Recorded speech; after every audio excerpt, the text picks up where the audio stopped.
आप सभी को एग्जाम नैनो यूट्यूब चैनल में फिर से हार्दिक स्वागत है। आज के सेशन में हम लोग मल्टीपल चॉइस क्वेश्चन डिस्कस करेंगे जनरल साइंस से। अगर आप अपना JFW का सिलेबस को देखेंगे तो आपको पता चलेगी कि टोटल 20 क्वेश्चंस आपसे पूछा जाएगा जनरल साइंस से। और साइंस का जो सिलेबस है उसमें साफ साफ लिखा हुआ है कि आपका जो लेवल रहेगा वो क्लास 10 तक का लेवल आपको देखने को मिलेगा साइंस सेक्शन के अंतर्गत। 20 क्वेश्चन पूछा जाएगा, यानी कि आपका साइंस सेक्शन में आपका 60 मार्क्स है, तो काफी बड़ा वेटेज है। अगर हम लोग जनरल साइंस की वेटेज देखें झारखंड फील्ड वर्कर वाला एग्जाम में, क्षेत्रीय कार्यकर्ता प्रतियोगिता परीक्षा में, तो आपको बहुत ही सीरियसली लेना है साइंस को। आप साइंस को स्किप नहीं कर सकते हैं। यहाँ पर मैथ का वेटेज काफी कम है बट साइंस का वेटेज काफी ज्यादा है। और अगर आप साइंस को अच्छे से रिवाइज कर लेते हैं, साइंस को तैयार कर लेते हैं, तो आप बाकी बच्चों से काफी आगे निकल जाएंगे। तो चलिए हम लोग एमसीक्यू क्वेश्चंस को डिस्कस करते हैं। और इसके साथ ही एग्जाम नैनो एप्लीकेशन में ये बैच आपका लॉन्च कर दिया गया है। आप एग्जाम नैनो एप्लीकेशन को डाउनलोड करके बैच को एक्सेस कर सकते हैं, जहां पर आपका बैच के रिलेटेड वीडियो, टेस्ट सीरीज और नोट्स तीनों अवेलेबल है। ये प्राइस आपको दिख रहा है, अभी इसी प्राइस में ये आपको अवेलेबल मिलेगी। तो चलिए हम लोग सेशन की शुरुआत करते हैं। सबसे पहला क्वेश्चन आपसे पूछा जा रहा है, ये जितने भी क्वेश्चन आज के सेशन में हम लोग रखे हैं, ये सारे क्वेश्चन आपका वर्क, एनर्जी एंड पावर वाला चैप्टर से है, यानी कार्य, ऊर्जा और शक्ति। तो ये चैप्टर हर एक एग्जाम में जहां साइंस पूछा जाता है, इस चैप्टर से एक या दो प्रश्न आपको जरूर देखा जाता है। तो work, energy and power chapter से ये क्वेश्चन है। इसका थ्योरी वाला पोर्शन हम लोग डिस्कस कर लिए थे, अब हम लोग डिस्कस करेंगे इसका एमसीक्यू पार्ट को। तो एमसीक्यू में आपसे पूछा जा रहा है कि किसी भी वस्तु पर किया गया कार्य किस पर निर्भर करता है। पहला दिया हुआ कि क्या कार्य विस्थापन पर निर्भर करता है, बी में दिया हुआ कि बल और विस्थापन के बीच के कोण पर निर्भर करता है, या प्रयुक्त बल पर, या वस्तु के द्रव्यमान पर। तो अगर हम लोग ध्यान से देखेंगे चीजों को, तो हम लोग क्या जानते हैं कि कार्य किसे कहते हैं। जब भी किसी वस्तु के स्थान में परिवर्तन होता है तो हम लोग कह सकते हैं कि उस वस्तु पर क्या हुआ, कार्य हुआ। जैसे कि माना कि ये ऑब्जेक्ट ए है, इस पर क्या लगाए आप, फोर्स लगाए। क्या लगाएंगे हम लोग, फोर्स। फोर्स लगाने के कारण इस ऑब्जेक्ट का पोजीशन में चेंज होकर ये ऑब्जेक्ट इस जगह से दूसरी जगह पर आ गया, यानी कि उसमें क्या हुआ, कुछ विस्थापन हुआ। क्या हुआ, कुछ ना कुछ विस्थापन हुआ, क्योंकि उसका डिस्टेंस में चेंज आया। तो कार्य किसे कहते हैं, वर्क इक्वल टू जो फॉर्मूला होता है हम लोग लिख सकते हैं, बल इंटू बल की दिशा में विस्थापन, एफ इंटू डी। और हम लोग क्या जानते हैं कि जब भी हम लोग किसी वस्तु पर कोई बल यानी कि फोर्स अप्लाई करते हैं, तो फोर्स अप्लाई करने टाइम हम लोग कुछ ना कुछ एंगल में फोर्स को अप्लाई करते हैं। जैसे आपका एंगल थीटा 0 डिग्री भी हो सकता है, यानी कुछ ना कुछ एंगल होगा। तो जैसे इसको यहाँ से यहाँ लाने में आप मान लेते हैं कि इस टाइप से फोर्स को लगाए थे, तो क्षैतिज के साथ ये कितना डिग्री का कोण बना रहा, मान लेते हैं कि यहाँ 30 डिग्री का कोण बना रहा। यानी कि वर्क के साथ हम लोग क्या लिख सकते हैं, वर्क इक्वल टू, और एक फॉर्मूला हो जाएगा आपका F D into cos theta, यानी कि आपका बल और विस्थापन के बीच कितना डिग्री का कोण बना, ये भी आपका कार्य का फॉर्मूला में आता है। तो इसी फॉर्मूला से इस क्वेश्चन को पूछा गया था, ये प्रीवियस ईयर का क्वेश्चन है। तो वर्क इक्वल टू क्या क्या हो जाएगा, फोर्स इंटू विस्थापन, और बल और विस्थापन के बीच के कोण, तीनों तीनों क्वांटिटी यहाँ पर आपका अवेलेबल है। तो आंसर क्या आ जाएगा, ये भी चाहिए, यानी विस्थापन पर निर्भर करता है, ये बल और विस्थापन के बीच के कोण पर निर्भर करता है, और साथ ही साथ जो बल आप लगा रहे हैं उस पर भी क्या है, ये निर्भर है। तो इसका आंसर हो जाएगा ऑप्शन नंबर डी, यानी कि ए, बी और सी, ये तीनों पर क्या है, आपका डिपेंडेबल है। तो यहां तक आपको समझ में आ गया इस क्वेश्चन का पूरा डिटेल सॉल्यूशन के साथ। Move to the next question. Next आपसे पूछा जा रहा है कि गति करती हुई एक कार विपरीत दिशा में आती हवा का सामना करती है, कार पर हवा द्वारा किया गया कार्य क्या होगा। अब मान लेते हैं कि आपके एक कार में आप बैठे हुए हैं और कार क्या आगे बढ़ रही है, आप घूमने के लिए गए हैं पतरातू डैम। तो यहाँ पर क्या हो रहा है कि कार आगे बढ़ रही है। अब कार जब आगे बढ़ रही है, यानी कि कार की दिशा आगे की तरफ है, और उसकी जो हवा है, हवा उसके विपरीत दिशा से हवा के क्या कर रही है, वो सामना कर रही है। तो इस केस में कार पर हवा द्वारा जो कार्य होगी, कार पर हवा द्वारा भी कुछ ना कुछ कार्य होगी, तो वो कार्य क्या होगी वो आपसे पूछा जा रहा है। तो हम लोग क्या जानते हैं कि जब बल, ये फोर्स और ये विस्थापन, ये डी हम लोग लिखते हैं, बल ये आपका हो गया बल, और डी यानी डिस्प्लेसमेंट, यानी कि हम लोग विस्थापन। तो यहाँ पर इस पॉइंट को आप याद रखिएगा, इस पॉइंट को आप याद रख लीजिएगा, तो ये जीवन में कभी नहीं भूलिएगा। बल और विस्थापन की दिशा अगर एक ही दिशा में है तो जो कार्य है वो आपका पॉजिटिव कार्य माना जाता है। बट अगर बल की दिशा और विस्थापन की दिशा दोनों क्या है, एक दूसरे के ऑपोजिट है, तो जो कार्य होती है वो आपका क्या होती है, नेगेटिव होती है। यहाँ पर कार के केस में हम लोग क्या देख रहे हैं, कार आगे बढ़ रही है और हवा क्या इधर से उसके ऑपोजिट डायरेक्शन से आ रही है, यानी कि दोनों की दिशा एक दूसरे की विपरीत है। तो यहाँ पर जो कार्ज होगी वो कौन सा कार्ज होगा, आपका नेगेटिव वर्क होगा, क्योंकि हम लोग यहाँ देख लिए कि पॉजिटिव कार्ज कब होता है, जब बल और विस्थापन दोनों की दिशा सेम है तो पॉजिटिव कार्ज होता है, और दोनों की दिशा अगर एक दूसरे के ऑपोजिट है तो कार्ज जो होती है, वर्क जो होती है, वो आपका नेगेटिव होती है। तो ऑप्शन नंबर ए आपका क्वेश्चन नंबर 17 का सही आंसर होगा। टोटल हम लोग 20 क्वेश्चन डिस्कस करेंगे। हम लोग आसान से मतलब सिंपल से कॉम्प्लेक्स की ओर जा रहे हैं, इसलिए पहले हम लोग 16 से स्टार्ट किए। पहले का क्वेश्चन सब ज़्यादा कॉम्प्लेक्स है, वो ज़्यादा हार्ड है। जब तक आपको ये सारे कॉन्सेप्ट समझ में नहीं आएगा तो पहले के जो क्वेश्चन है उसको आप सॉल्व नहीं कर पाइएगा, इसलिए 16 से स्टार्ट किए। फिर हम लोग क्वेश्चन नंबर 1 की ओर जाएंगे। अब देखिए, आपका एग्जाम में छोटा मोटा न्यूमेरिकल भी आपसे पूछा जाएगा। बहुत ही वन लाइनर टाइप का न्यूमेरिकल है, जिसको आप सिर्फ और सिर्फ फॉर्मूला याद रख करके बना सकते हैं। हम लोग क्या जानते हैं कि वर्क इक्वल टू होता है फोर्स इनटू बल की दिशा में विस्थापन, एफ इनटू डी। बस इतना खाली आपको याद रखना है और इसी फॉर्मूला से आपका पूरा का पूरा क्वेश्चन आपका बन जाएगा। यहाँ क्या बोला जा रहा है कि एक लड़की जिसका वजन दिया हुआ 200 न्यूटन एक 2 मीटर ऊंचे वृक्ष पर चढ़ती है। यदि जी 10 मीटर पर सेकेंड स्क्वायर है तो वृक्ष पर चढ़ने के बाद लड़की द्वारा किया गया कार्य होगा। यानी कि कोई एक वृक्ष है, उस पर क्या ये लड़की जो है उस वृक्ष पर चढ़ रही है, और ये जो लड़की है यहाँ पर, इस लड़की का जो वजन है वो कितना है, वजन है आपका 200 न्यूटन। क्या, जिसका वजन है आपका 200 न्यूटन, वजन 200 न्यूटन दिया है ना यहाँ पर। हाँ, यानी कि भार दिया डब्ल्यू, क्या दिया हुआ डब्ल्यू, डब्ल्यू यानी कि वजन इसका यहाँ पर 200 न्यूटन है, भार वेट, इसका भार कितना है 200 न्यूटन है। ये क्लियर हो गया आपका। और क्या दिया हुआ, पहले हम लोग लिख लेंगे क्या क्या दिया हुआ है। तो सबसे पहले हम लोग देख रहे हैं कि भार जो है, जिसे हम लोग वेट के नाम से जानते हैं, द्रव्यमान और भार में क्या अंतर होता है ये बताएंगे आपको। तो वेट है यहाँ पर 200 न्यूटन। और क्या दिया हुआ है कि 2 मीटर ऊंचे वृक्ष पर चढ़ती है, 2 मीटर ऊंचे वृक्ष पर चढ़ रही है, यानी गुरुत्वीय त्वरण के विरुद्ध में काम कर रही है। और तो डिस्टेंस कितना हो जाएगा इसका, कितना डिस्प्लेसमेंट हुआ इसका, 2 मीटर का डिस्प्लेसमेंट ये तय किया। तो लड़की द्वारा किया गया कार्य आपसे पूछा जा रहा है, तो हम लोग क्या लिख सकते हैं, वर्क इक्वल टू हो जाएगा आपका जो भार है 200 न्यूटन दिया हुआ पहले से, यानी कि एक प्रकार से ये आपका पूरा का पूरा फोर्स का ही वैल्यू है, एफ इंटू डी। और एफ बराबर हम लोग क्या जानते हैं कि एफ बराबर होता है आपका मास इंटू एसिलरेशन। जब गुरुत्वीय त्वरण के कारण कोई बल होता है तो हम लोग लिखते हैं F equal to m g. और ये जो भार है ये डब्ल्यू बराबर है आपका एम जी। तो यहाँ पर एफ का वैल्यू कितना हो जाएगा आपका 200 न्यूटन, और डिस्टेंस है 2, तो यहाँ पर आ जाएगा 400। और वर्क का ऐसा यूनिट क्या होती है, जूल होती है। कार्य का ऐसा यूनिट, वर्क का ऐसा यूनिट आप याद रखिएगा, जूल होती है, न्यूटन मीटर जूल होती है आपका। तो यहाँ पर 400 जूल आंसर हो जाएगा। तो लड़की द्वारा कितना कार्य होगा, 400 जूल का कार्य करेगी लड़की। बहुत ही आसान सा सवाल था जो आप एक लाइन से याद रख सकते हैं कि W equal to F into d होती है। ये कॉन्सेप्ट आपको सिर्फ और सिर्फ याद रखना है। इस प्रकार से छोटा छोटा न्यूमेरिकल आपको देखने को मिलेगा। जैसे और एक न्यूमेरिकल, ये बहुत ही आसान न्यूमेरिकल है। बोला जा रहा है कि कोई कार 500 न्यूटन की नियत बल के साथ, यानी बल यहाँ पर दे दिया गया है आपको कितना, 500 न्यूटन। सेम फॉर्मूला से हम लोग बनाएंगे, वर्क इक्वल टू एफ बल इंटू बल की दिशा में विस्थापन। और वह कितना किलोमीटर की दूरी तय करती है, 15 किलोमीटर की दूरी की यात्रा तय करती है।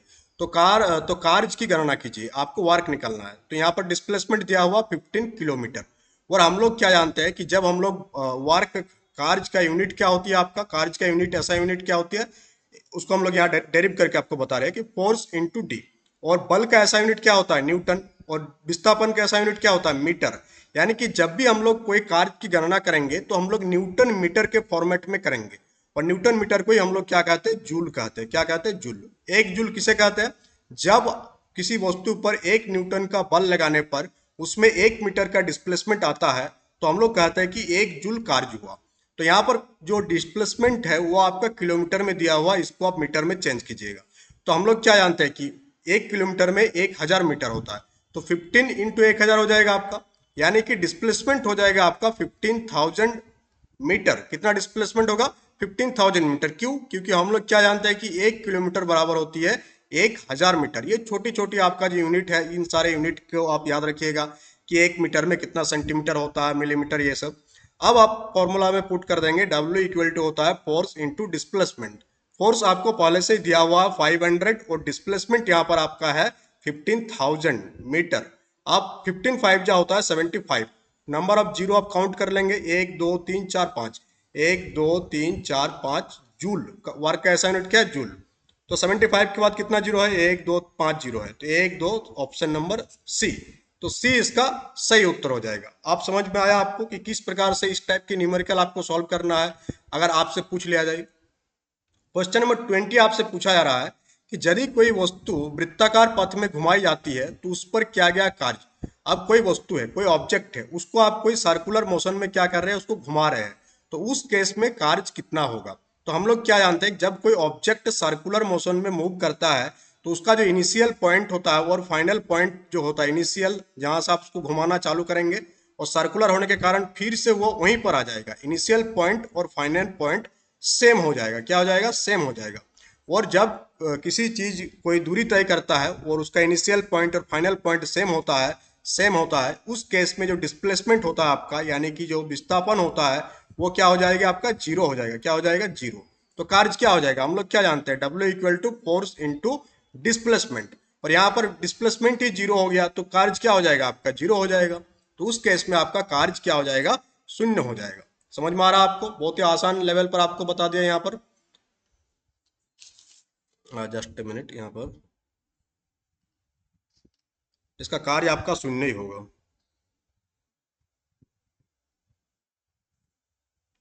ठीक, इसका कार्य क्या हो जाएगा, आपका शून्य। वृत्ताकार पथ में हम लोग घुमा रहे हैं तो क्या क्या कार्य शून्य हो, क्योंकि वहां पर डिस्प्लेसमेंट आपका जीरो हो जाएगा। Let's move to the next question. और नेक्स्ट आपसे पूछा जा रहा है, अब हम लोग क्वेश्चन नंबर 1 की ओर मूव करेंगे। और क्वेश्चन नंबर 1 में आपको यहाँ कुछ न्यूमेरिकल देखने को मिलेगा और ये सारे न्यूमेरिकल भी बहुत ही आसान है। जैसे यहाँ बोला जा रहा है कि 20 न्यूटन का एक बल एक वस्तु को 2 मीटर विस्थापित कर देता है। यानी कि यहाँ पर फोर्स दिया हुआ आपका कितना, 20 न्यूटन। कोई एक ऑब्जेक्ट रखा हुआ है और उस पर आप कितना बल लगा रहे हैं, 20 न्यूटन का बल लगा रहे हैं। कितना का, 20 न्यूटन का बल आप यहाँ पर अप्लाई कर रहे हैं। और अप्लाई करने के कारण वो कितना मीटर विस्थापित हो जाता है, वो 2 मीटर घिसक जाता है। यानी कि उसका जो डिस्प्लेसमेंट है वो 2 मीटर है। कितना हो जाएगा उसका, उसका डिस्प्लेसमेंट आपका हो जाएगा 2 मीटर देता है और 20 जूल कार्य करता है। और इस पूरा प्रक्रिया में जो कार्य होती है वो कितना होती है, 20 जूल का कार्य होती है। तो आपसे पूछा जा रहा है बल और विस्थापन के बीच के कोण, यानी जो आप बल लगाए होंगे, कुछ एंगल पर आप बल लगाए होंगे, तो इन दोनों के बीच का जो थीटा है, बल और विस्थापन, इधर आपका बल लगा रहे हैं, ये आपका विस्थापन हुआ, और आप बल लगाए होंगे कुछ एंगल पर, तो ये थीटा आपसे पूछा जा रहा। तो हम लोग क्या जानते हैं कि वार्क इक्वल टू जो होती है एफ डी कॉस थीटा के बराबर होती है। वार्क आपका दिया हुआ 20 जूल। फोर्स दिया हुआ आपका 20 न्यूटन। डिस्टेंस मूव क्या है, डिस्प्लेसमेंट मूव हुआ 2 मीटर का, इनटू कॉस थीटा। थीटा का वैल्यू आपको फाइंड करना है। तो हम लोग यहाँ कैलकुलेट करेंगे तो हम लोग क्या देखेंगे, यहाँ पर आपका 20 यहाँ हम लोग कैंसिल कर सकते हैं। तो हम लोग क्या लिख सकते हैं कि कॉस थीटा बराबर आपका जो वैल्यू आ जाएगा वो कितने के बराबर आ जाएगा, 1/2। किसके बराबर आएगा, 1/2। ये 2 लेफ्ट हैंड साइड में जाएगा तो आपका डिवाइड में हो जाएगा। तो यहाँ पर आ गया कॉस थीटा इक्वल टू 1/2। और हम लोग कॉस की चार्ट देखेंगे तो हम लोग क्या जानते हैं कि जो कॉस 60 डिग्री का वैल्यू होता है आपका, वो किसके बराबर होता है, 1/2 का। कॉस 60 डिग्री किसके बराबर होता है आपका, 1/2। तो यहाँ पर आप कॉस कॉस कैंसिल करेंगे तो थीटा का वैल्यू कितना आ जाएगा, 60 डिग्री आ जाएगा। कितना आ जाएगा आपका थीटा का value, 60 degree. Option number A आपका बिल्कुल सही उत्तर हो जाएगा। बल और विस्थापन के बीच जो एंगल बनेगी वो कितना होगा आपका, 60 डिग्री का बनेगा यहाँ पर। यह आपको पूरा का पूरा क्लियर हो गया। कैसे किया हम लोग, फिर से एक बार समझा देते हैं आपको कि फोर्स आपका 20 न्यूटन है। 20 न्यूटन का बल लगाने से वस्तु कितना मीटर विस्थापित होता है, 2 मीटर विस्थापित होती है, जिसके कारण कितना कार्य होता है, 20 जूल का कार्य होता है। कितना कार्य होता है आपका, 20 जूल का कार्य होता है। आपसे पूछा गया बल और विस्थापन के बीच के कोण। तो हम लोग क्या जानते हैं कि W equal to F d cos theta. सारा वैल्यू का पुट कर दिए तो कॉस 60 डिग्री आया। और हम लोग जानते हैं कि कॉस 60 का वैल्यू जो होती है वो 1/2 के बराबर होती है। तो यहां तक आपको क्लियर हो गया। Move to the question number 2। और क्वेश्चन नंबर 2 भी एक बहुत ही आसान सा न्यूमेरिकल है कि एक पोर्टर जमीन से 12 केजी सामान उठाता है। सामान जो जमीन जमीन है यहाँ पर, और वहां पर एक सामान रखा हुआ है जिसका मास यानी द्रव्यमान दिया हुआ आपका 12 केजी, और उसे जमीन से 1.5 मीटर ऊपर अपने सिर पर रखता है। यहाँ से उठा करके वो सिर पर रखता है और इसमें पूरा का पूरा जो डिस्प्लेसमेंट आपका मूव होती है, कितना होती है, 1.5 मीटर का मूव होती है। अब पूछा जा रहा है आपसे कि सामान पर उसके द्वारा किए गए कार्य की गणना कीजिए। अब कितना कार्य वो किया, यह आपसे पूछा जा रहा है। तो यहाँ पर क्या क्या दिया हुआ वो आप पुट कर देंगे। तो हम लोग क्या जानते हैं कि वर्क इक्वल टू होता है फोर्स इंटू डिस्प्लेसमेंट। और यहाँ आप ध्यान से देखेंगे कि फोर्स हम लोग कैसे कैलकुलेट करते हैं, जब हम लोग ऊपर की ओर जब हम लोग कोई वस्तु को नीचे से ऊपर की ओर उठाते हैं। तो एफ इक्वल टू हम लोग क्या होता है, एम जी, इंटू यहाँ डिस्प्लेसमेंट हुआ आपका 1.5 का, मास यहाँ पर आपका दिया हुआ 12 kg, कितना दिया हुआ, ये आपका मास हो गया, मास आपका 12 kg दिया हुआ। जी का वैल्यू आपका 10 मीटर पर सेकंड स्क्वायर लेना है, तो 12 इंटू 10 इंटू 1.5, ये सारे वैल्यू को आप एज इट इज पुट कर देंगे। फिर आप यहाँ से एक पॉइंट को हटाएंगे तो 10 10 कैंसिल हो जाएगा, 12 और 15 को आपको सिर्फ मल्टीप्लाई कर देना है तो आपका निकल जाएगा। तो 12 इंटू 15 को मल्टीप्लाई करेंगे तो आप 150, यानी कि 180, कितना आ जाएगा, 180, 180 जूल कार्य होगा उसका। ऑप्शन नंबर सी होगा, यहाँ पर ऑप्शन नंबर डी लिखा हुआ है, तो वो आपका सही उत्तर होगा। 180 जूल आपका एकदम बिल्कुल सही उत्तर होगा। तो जो न्यूमेरिकल है, न्यूमेरिकल पर आपको पकड़ इसलिए बनाना चाहिए क्योंकि अगर न्यूमेरिकल हमेशा सही बनेगा, अगर आपको कॉन्सेप्ट मालूम है तो पूरा का पूरा 3 नंबर आपका आ जाएगा एक ही क्वेश्चन से। और इस ये जो सेशन ले रहे हैं वर्क एनर्जी एंड पावर से, इसी टाइप का न्यूमेरिकल आपके एग्जाम में आपको देखने को मिलेगा। नेक्स्ट क्वेश्चन आपसे पूछा जा रहा है कि एक हवाई जहाज 4000 मीटर की दूरी तय करता है, कितना दूरी तय करता है, 4000 मीटर की दूरी तय करता है, और किया गया कार्य जो है आपका 20,000 जूल है। तो यहाँ पर हम लोग देखेंगे क्या क्या दिया हुआ है। तो यहाँ पर वर्क आपका दिया हुआ है कितना, 20,000 जूल आपका कार्य दिया हुआ है, और कितना का दूरी तय करता है, यानी कि डिस्प्लेसमेंट इसका हो जाएगा यहाँ पर 4000 मीटर की ये दूरी तय करती है। तो लागू किया गया, तो बल, यहाँ पर आपको बल ज्ञात करना है। तो सिंपली फॉर्मूला हम लोग जानते हैं, वर्क इक्वल टू क्या होता है, फोर्स इनटू डिस्प्लेसमेंट। अब यहाँ पर आपका वर्क दिया हुआ है कितना, 20,000 दिया हुआ है, फोर्स हम लोगों को फाइंड करना है, डिस्प्लेसमेंट यहाँ दिया हुआ है 4,000। तो कैंसिल करेंगे 0 0 0 0, यहाँ पर आपका कैंसिल हो जाएगा, 4 5 जा 20। तो फोर्स कितना हो जाएगा, यहाँ पर कितना का बल लग रहा है उस पर, 5 न्यूटन का बल लग रहा है। बल का ऐसा यूनिट क्या होता है, न्यूटन होता है। तो ऑप्शन नंबर ए आपका बिल्कुल यहाँ पर सही उत्तर हो जाएगा। क्लियर हो गया question number 3। Move to the question number 4। Question number 4 भी आपका एक न्यूमेरिकल ही है, और अभी तक आप न्यूमेरिकल को समझने लगे होंगे और आपको मजा भी आ रहा होगा। तो सेशन अच्छा लग रहा है तो सेशन को लाइक कीजिएगा, शेयर कीजिएगा, साथ ही अगर चैनल में नए हैं तो चैनल को सब्सक्राइब कर लीजिएगा। यहाँ पूछा क्या जा रहा है, देखिए यहाँ बोला जा रहा है कि 1 kg की एक वस्तु को 10 मीटर की ऊंचाई तक उठाया जाता है, यानी वस्तु का जो मास दिया हुआ वो 1 kg दिया हुआ, मास कितना दिया हुआ आपका, 1 kg मास दिया हुआ है, और इसको 10 मीटर तक ऊंचाई उठाया जाता है, 10 मीटर तक उठाया जाता है। तो यहाँ पर आपका डिस्प्लेसमेंट कितना हो जाता है, 10 मीटर तक इसको उठाया जाता है। गुरुत्व बल द्वारा किया गया कार्य, यहाँ पर भी कार्य पूछा गया। अभी अभी इस टाइप का न्यूमेरिकल अभी आप एक बुक किए, तो हम लोग सिंपली क्या पुट कर देंगे, W इक्वल टू क्या जानते हैं हम लोग, फोर्स इंटू डिस्प्लेसमेंट। और फोर्स इक्वल टू हम लोग लिख सकते हैं mg इंटू यहाँ पर जितना डिस्टेंस, जितना वो हाइट मूव किया। तो मास यहाँ पर 1 है, जी का वैल्यू आपको 9.8 लेना है, और ये डिस्प्लेसमेंट मूव हुआ है 10 का। तो एक पॉइंट हटाएंगे आप, तो यहाँ से 10 10 कैंसिल हो जाएगा, और आपका आंसर आ जाएगा 98 जूल। कितना हो जाएगा आपका, 98 जूल, ऑप्शन नंबर ए। यानी कार्य कितना होगा, 98 जूल आपका यहाँ पर कार्य होगा। Let's move to the question number 5। और क्वेश्चन नंबर 5 आपसे पूछा जा रहा है कि एक कुली जो है जमीन से 20 केजी का सामान उठाता है, जमीन से कितना केजी का सामान उठाता है, वो 20 केजी का। जमीन में जो सामान रखा हुआ है उसका जो मास दिया हुआ है वो मास आपका दिया हुआ है 20 केजी, और उसे जमीन से 2 मीटर ऊपर उठाकर अपने सर पर रखता है।